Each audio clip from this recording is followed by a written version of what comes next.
హిందూ పురాణాల్లో దేవేంద్రుని కామమోహానికి సంబంధించిన అత్యంత ప్రసిద్ధమైన కథ అహల్య గౌతముల వృత్తాంతం. రామాయణంలోని బాలకాండంలో ఈ కథ ప్రముఖంగా కనిపిస్తుంది. ఇంద్రుడి చంచల స్వభావం, దానివల్ల ఆయన అనుభవించిన శాపం గురించిన ఈ కథ. బ్రహ్మదేవుడు ప్రపంచంలోనే అత్యంత సుందరమైన రూపంతో ఒక స్త్రీని సృష్టించాడు. ఆమెకు అహల్య అని నామకరణం చేశాడు.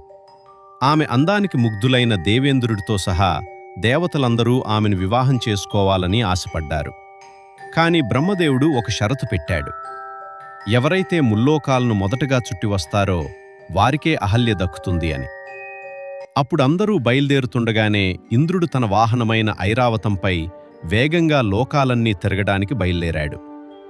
అయితే గౌతమ్ మహర్షి తన ఆశ్రమంలో ఉన్న కామధేనువు చుట్టూ ప్రదక్షిణ చేసి శాస్త్రోక్తంగా భూప్రదక్షిణతో సమానమైన పుణ్యాన్ని పొంది బ్రహ్మను చేరుకున్నాడు.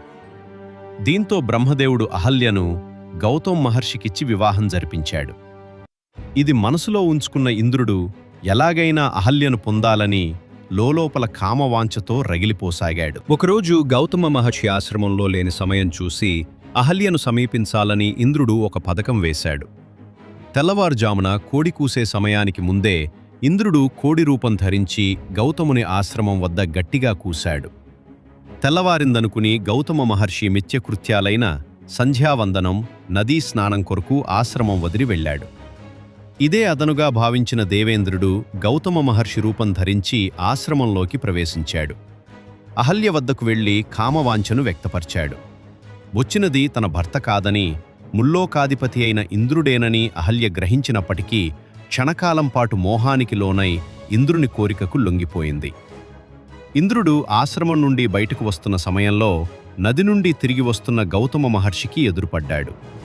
మహర్షి తన దివ్య దృష్టితో, ఇంద్రునికి నువ్వు దేనికోసమైతే లజ్జ లేకుండా ప్రవర్తించావో ఆ స్త్రీ జననేంద్రియ రూపాలు నీ శరీరమంతా ఏర్పడుగాక అని శపించాడు. ఇంద్రుడు శరీరం నిండా ఆ గుర్తులతో తిరగలేక అవమానంతో ఒక తామరతూడులో దాక్కున్నాడు. ఆ తర్వాత దేవతల ప్రార్థనల వల్ల శివుడు లేదా బ్రహ్మ అనుగ్రహంతో ఆ రూపాలన్నీ 1000 కన్నులుగా మారాయి.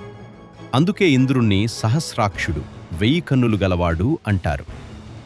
అహల్యకు శాపం: నువ్వు రూపం కోల్పోయి కేవలం గాలిని మాత్రమే భక్షిస్తూ బూడిదలో పడి ఉండి ఎవరికీ కనిపించకుండా ఇక్కడే తపస్సు చేయి అని శపించాడు.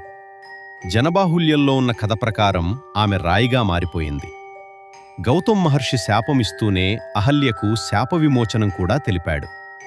త్రేతాయుగంలో శ్రీ మహావిష్ణువు రాముడిగా అవతరించి విశ్వామిత్ర మహర్షితో కలిసి ఆశ్రమం మీదుగా వెళ్తున్నప్పుడు రాముడి పాదధూళి సోకగానే అహల్యకు శాప విమోచనం కలిగి తిరిగి తన అసలు రూపం పొందుతుందని చెప్పాడు. రాముడి రాకతో అహల్య పవిత్రురాలై తిరిగి గౌతమ మహర్షిని చేరుకుంది.